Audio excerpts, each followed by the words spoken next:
Hi everybody, it's Bobby Ogilvy, EQ coach and tech COO. Today's question, what types of happiness are there? Or I guess as you can probably read down here, what are the four types of happiness? This stems from modern research in the past 10, 15 years in the realm of positive psychology. Some of this actually dates back obviously to very ancient roots, but obviously we need modern science and research to be able to sort the wheat from the chaff. So let's dig into this. This would also be a good point to point out that positive psychology wants to do a lot of great things, but it's not just around per se being positive and kind of fluffy or like just avoiding negative things. I guess we'll get into that a bit in the first area of happiness. But I want to make sure that to not conflate this with some notion of just avoiding pain. I know one thing we've heard a lot in the past, maybe 5 or so years, is notions of like you kind of like safe rooms on campus or things like that, or like people can go play with puppies and Play-Doh and dolls and things like that. So that's not it. As well as it's not just kind of law of attraction, think happy thoughts kind of things. But anyway, we'll get into the different types of happiness and how they can impact things. Like any scientific pursuit, the more we can be precise about definitions, the more we can not only contrast them to others and deal with them practically, but we can know how to measure and operationalize them, right? So beyond saying we can define something, we know what that looks like in practice. So that's one thing actually we can do with all of these. So let's dig into this. What are the four types of happiness? So probably the first one you've all heard of is hedonic happiness or hedonism. What is that? That is just wanting to experience pleasure and wanting to avoid pain. Um, there's nothing innately bad with hedonic happiness, but it's incredibly short-lived. The research seems to show that it doesn't last longer than a few months, and obviously you can see how that would become a constant, not just battle of trying to kind of fill yourself with it, but there's a lot of itches that hedonic happiness can't scratch. But it can be from as low-level material as eat, drink, and be merry to having a nice partner that you're proud of, or that you like being in bed with, or cool amazing toys or tech that you like buying, or going on certain vacations you really enjoy because you just like the experience of it, right? Avoiding pain would be actually another thing to point out here. So if you notice people that when they're confronted with bad news or big challenges or failures, they need to go and spend. They need to drink themselves stupid, or lots of other things. That would also fall under hedonic happiness, right? Which is say avoiding pain, or of trying to buffer ourselves against failures is another way of kind of handling this, right? I suspect if you were to dig into this, you'd probably see gender effects in all these in terms of how males and females tend to do it. I think if you look at the literature, men are more prone to alcoholism and kind of addiction issues in that sense. And actually, particularly in this day and age, my understanding is that there's a lot of 30-something, 40-something males that are having problems with painkillers, right? So obviously that would fall under that. Whereas when you look at women, I think you see more effects around the wanting to the law of attraction kind of end of it. Think the right happy stuff, avoid pain, avoid the wrong catastrophic stuff. Anyway, so that would all fall into the realm of hedonic happiness. It does have its place, but it's very short-lived. And the two pieces of research I'll mention here are that basically when you look at both people who have won the lottery, 6 months, and then I think even a few years later, as well as people who've had big debilitating accidents, like lost limbs, things like that.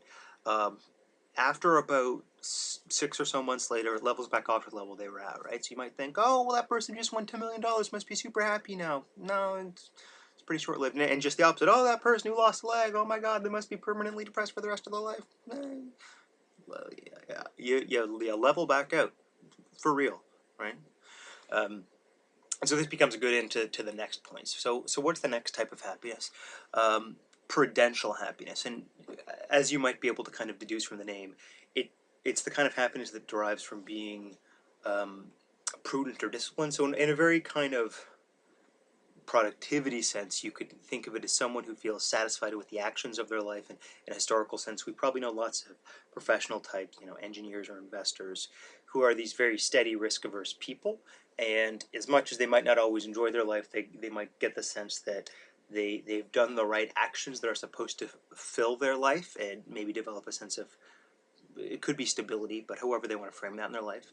Um, in a more day-to-day sense, it more has to do with a sense of full life, full activities of life.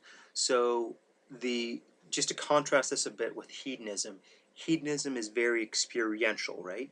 You want the experience of joy and avoiding the experience of pain, right? Prudential is a bit more reflective in that you're either trying to kind of in the moment busy yourself from boredom, fill the gap with activities, or retrospectively when you think about the past, you want to just have a sense of satisfaction. So in the Seligman's PERMA model, this would be part of the A for achievement, right? This would fall under Prudential Happiness. It can include flow states, but it's a very incomplete sense of flow states in that it's really just the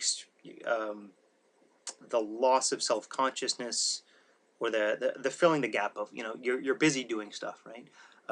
You could also see coming from this end of happiness would be, what's the expression, something like um, idle hands are the devil's handiwork or something like that. But it basically has to do with like when you're bored you'll get up to trouble, so you fill the time with activities, right? Um, that would all fall under Prudential Happiness. The reason why it's different than kind of the full robust flow states is that it's really not concerned with moral outcomes or ethics or others, nor is it concerned with kind of productivity or using your skills. It's again kind of filling the time and maybe at its most prudent, uh, doing the right actions which you think you'll be satisfied with. So this is a bit more long term, and you could think of how in the full spectrum of things people need in life, people that have a very, let's call it, long-term orientation, um, they really want stability, and what that this is speculative, but if you think of the big five personality traits, if they're very high in neuroticism and probably high in conscientiousness, they would probably be drawn towards Prudential Happiness, right? Because in some level they're experiencing fear, experiencing negative affect a lot, and then the conscientious behavior, which is to say the high energy industrious behavior, as well as the orderliness, the highly structured behavior, are all part of the kind of methodical steps which lead them to the sense of being satisfied, whether that means a house and a bank account or whatever stability ends up meaning for them, right? Whatever satisfaction means. Okay, I think you guys got that. Let's move on to the next one, eudaimonic happiness, or eudaimonia.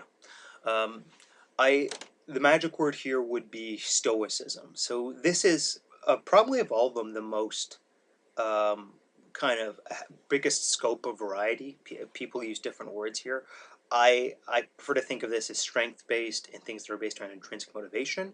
Other words you'll hear quite a bit here are virtue and excellence. I don't mean virtue in some big loaded spiritual kind of holy way. It's more about, well, back to this notion of strengths, as well as how virtues become an in for you to develop excellence and mastery in something, right?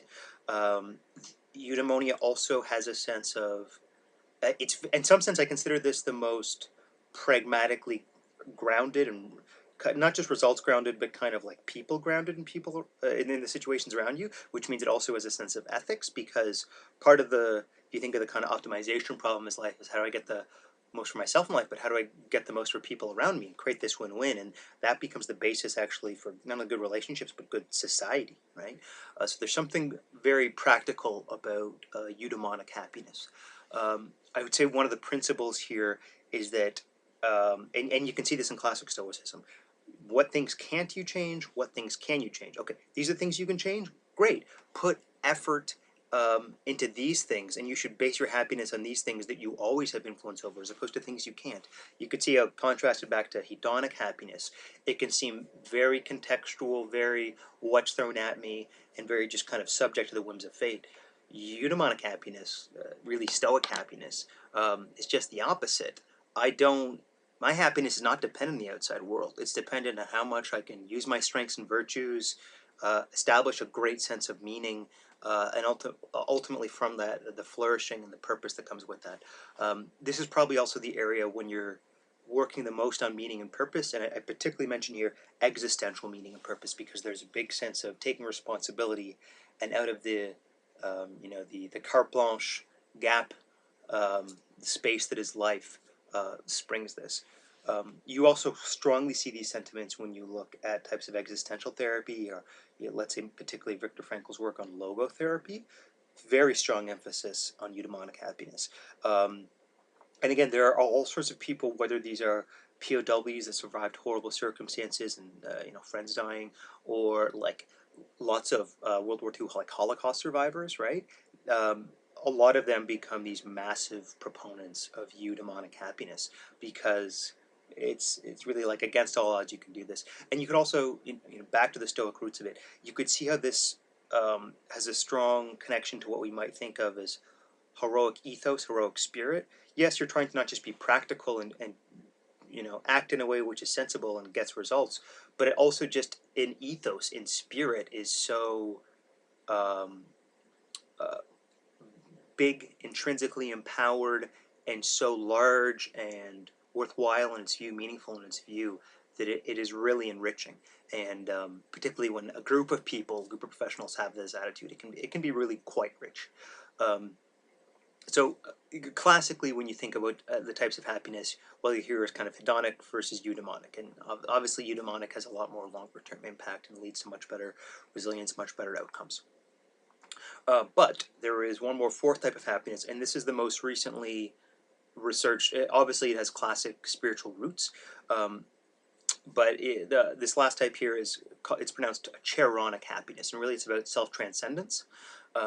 This also includes aspects of mindfulness, and maybe in more broad terms you could say spiritual development, right?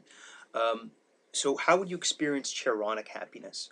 Uh, Anytime when you're naturally losing your sense of self. So they cite examples like, if you're walking in nature and you just you're not concerned with yourself, and that seems to drift away, or like deep meditation kind of absorption experiences, or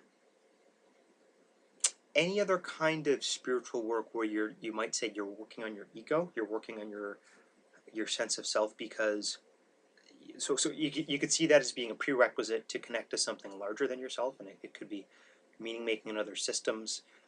It part of this is, as I see it, a kind of cognitive schema breaking or perception breaking, so that you can see and view more. Right? You can see how we probably all know some professionals in our life which might have some good results, but they're also not just incredibly strong-willed, but strong opinionated, right? They very much have blinders on. And so this would definitely be the kind of person that needs a bit more Charonic happiness in their life, because they need to be able to get outside themselves, gain some perspective, and kind of move and grow. Sometimes it's almost like they become too rigid, too orderly, right? This is one area that springs from that. And then we're going to do another video on this, but you could see how that would strongly be a premise for leadership, particularly when you're talking about engaging others, taking their perspective, and that there is a strategic contextual need out of which leadership arises, right? As opposed to just bending the world to your influential will, right? In that sense, I actually think so. Let's talk about flow states before we finish off here. As much as we say about Prudential that it could include flow state, but when you're talking about a flow state in reference to Prudential happiness, the flow state is just fill the time, fill the gap, right? I don't want to be bored. Let's do something fun. Let's do something I can kind of lose myself in. Okay, whatever.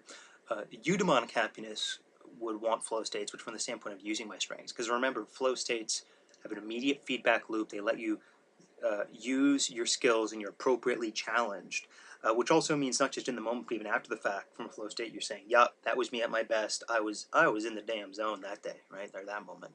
And then Charonic happiness would also want flow states, but from the standpoint of losing self-consciousness, right? It takes full concentration to be in that, and in doing that, Charonic might see it as seeing the full depth and spectrum of reality, the full kind of taste of infinity, if you will, the taste of how kind of beyond our kind of conception, or kind of it's as deep as we want it to be, right? Charonic starts to tap into that, right? So they obviously, and flow states are fantastic in positive psychology, and they can hit on these in different ways. So high level, and you could probably guess this. Generally speaking, hedonic and potential are less useful or more short-lived, and eudaimonic and chaironic are the most useful. And then to contrast eudaimonic and chaironic a bit more, eudaimonic has a strong sense of using your strengths and abilities to to do useful things using your own excellence, and then finding a healthy way to flourish in the world, which has a stable sense of kind of meaning and ethics around it.